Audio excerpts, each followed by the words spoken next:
வணக்கம் நண்பர்களே. அடுத்து அப்ளை பண்ணுற மாதிரி வேறு எதாவது எக்ஸாம் வரப்போதா அப்படின்னு நிறைய பேர் கேள்வி கேட்டுக்கிட்டு இருந்தீங்க. ஸோ உங்களுக்காக தான் இன்றைய காணொலி. வழக்கம் போல் டிஎன்பிசியில் பிளானர் சொல்லியிருக்காங்க. அந்த பிளானரில் பார்த்திங்கன்னா குரூப் 1 பார்த்திங்கன்னா ஏப்ரல் 1, அது இன்னும் ஏப்ரல் 1னா என்னன்னா ஒரு 18 நாள் அந்த மாதிரி தான் இருக்குது. ஸோ ஏப்ரல் 1 குரூப் 1 நோட்டிஃபிகேஷன் வருது. ஏப்ரல் 25 பார்த்திங்கன்னா குரூப் 4. ஸோ நம்ம ஆல் ஓவர் தமிழ்நாடு கிட்டத்தட்ட ஒரு 15 லட்சத்துக்கு மேலே மேற்பட்ட விண்ணப்பிக்கக்கூடிய குரூப் 4 எக்ஸாமுக்கு பார்த்திங்கன்னா ஏப்ரல் 25 நோட்டிஃபிகேஷன் கொடுக்குறாங்க. ஸோ ஏற்கனவே பிளானரில் சொல்லியிருந்தது தான். அது ஏப்ரல் 1 குரூப் 1, ஏப்ரல் 25 குரூப் 4. அப்புறம் பார்த்திங்கன்னா combined technical service examination interview post பார்த்திங்கன்னா மே மாதம் 7 நோட்டிஃபிகேஷன் வருங்க. Combined technical service examination interview post May மாதம் 7. கம்பைன்டு டெக்னிக்கல் சர்வீஸ் நான் இன்டர்வியூ போஸ்ட் பார்த்திங்கன்னா அது 21 மே 21 வருது. அப்புறம் combined technical service examination diploma IT level பார்த்திங்கன்னா ஜூன் 13. ஸோ நிறைய பேர் டிஎன்எஸ்டிசி டெக்னிக்கல் ஜாப் எதுலேருந்து எடுப்பான்னு கேட்பாங்க. அது பார்த்திங்கன்னா கம்பைன்டு டெக்னிக்கல் சர்வீஸ் எக்ஸாமினேஷனில் டிப்ளமோ ஐடி லெவலில் பார்த்திங்கன்னா நோட்டிஃபிகேஷன் வருது. ஸோ டிஎன்எஸ்டிசி டெக்னிக்கல் ஜாப் பற்றி உங்களுக்கு வேணும்னா அது பார்த்திங்கன்னா நம்ம டிஎன்பிசி மூலமாக தான் எடுக்க போகிறேன்னு சொல்லிட்டு இருந்தாங்க.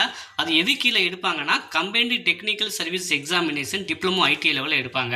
அப்புறம் குரூப் 2 பார்த்திங்கன்னா ஜூலை 15 குரூப் 2 நோட்டிஃபிகேஷன் வரப்போகுது.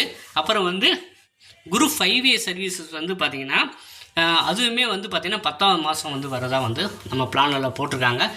பிளானர் படி நமக்கான நோட்டிஃபிகேஷன் வரத்தான் போகுது. ஸோ வேக்கன்சி பற்றி எதுவுமே சொல்லலையே அப்படின்னு நீங்கள் கேட்கலாம்.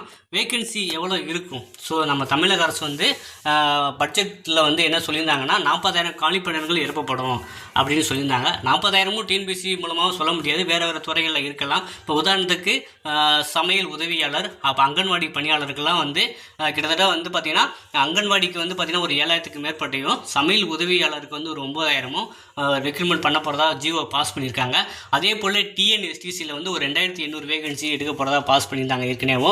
அதே போல் வில்லேஜ் அசிஸ்டண்ட் பார்த்திங்கன்னா ஒரு 2,000க்கு மேலே வேகன்சி எடுக்க போகிறதாகவும் ஏற்கனவே ஒரு 6-8 மாதத்துக்கு முன்னாடியே ஜிஓ பாஸ் பண்ணியிருந்தாங்க. ஸோ இந்த மாதிரி ஏற்கனவே ஜிஓ பாஸ் பண்ணி நோட்டிஃபிகேஷன் வராமே நிறைய ரெக்ரூட்மெண்ட் இருக்குது. அது என்னென்னா வில்லேஜ் அசிஸ்டண்ட்டுங்க, அது 2,000க்கு மேற்பட்டதுங்க. அப்புறம் பார்த்திங்கன்னா சமையல் உதவியாளர் சத்துணவுல அதுவே ஒரு 9,000 ப்ளஸ் அங்கன்வாடி இப்போ அனுப்பிச்சிருக்காங்க. அதுக்கு பார்த்திங்கன்னா அங்கன்வாடிக்கு ஒரு 7,000க்கு மேலே. அப்புறம் டிஎன்எஸ்டிசிக்குமே ஜிஓ பாஸ் பண்ணியிருந்தாங்க. ஸோ இந்த மாதிரி 4 விதமான கேட்டகரிக்கு என்ன ஜிஓ பாஸ் பண்ணிட்டாங்க, ஆனால் நோட்டிஃபிகேஷன் தான் இன்னும் வரல. ஸோ அந்த மாதிரி அடிப்படையில் பார்க்கும்போது இதுவே ஒரு 15,000 20,000 தாண்டிடுச்சு.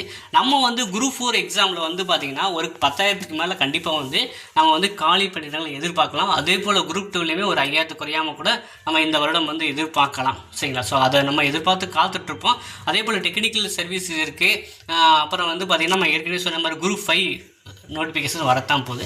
ஸோ அதனால் போட்டித் தேர்வுகள் பார்த்திங்கன்னா ஸோ நம்ம அடுத்த வருடம் பார்த்திங்கன்னா எலெக்ஷன் இருக்குது. 2026 சட்டமன்றத்துக்கான எலெக்ஷன் வந்துடும். அப்போ அது போட்டியாளர் இதை ஒரு என்ன அடுத்த வருஷம் எப்போ பண்ணுவாங்களா பண்ண மாட்டாங்க தெரியல. எலெக்ஷன்னால முன்ன பின்ன ஆகலாம். ஆனால் இந்த வருடமே நீங்கள் எஃபோர்ட் போட்டு நீங்கள் கிளியர் ஆகணும் அப்படிங்கிறது நம்மளுடைய ஒரு விண்ணப்பம், ஒரு ஆசைன்னே சொல்லலாம். ஸோ அதனால் இதெல்லாம் கருத்தில் கொண்டு படிக்க நினைக்கிறவங்க இப்போ இருந்தே படிக்க ஆரம்பிச்சிருங்க.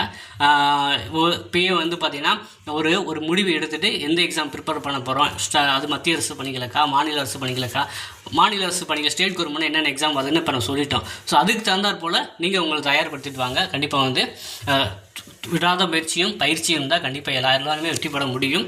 ஸோ இந்த காணொலி உங்களுக்கு பயனுள்ளதாக இருக்கும் அப்படின்னு நம்புகிறேன். இந்த வீடியோ பிடிச்சா மறக்காமல் லைக் பண்ணுங்கள். உங்கள் நண்பர்களுக்கும் தேவையான அவங்களுக்கு ஷேர் பண்ணுங்கள். ஸோ தொடர்ந்து இதே போல் தகவலுக்கு இணைந்திருங்கள். நன்றி, வணக்கம்.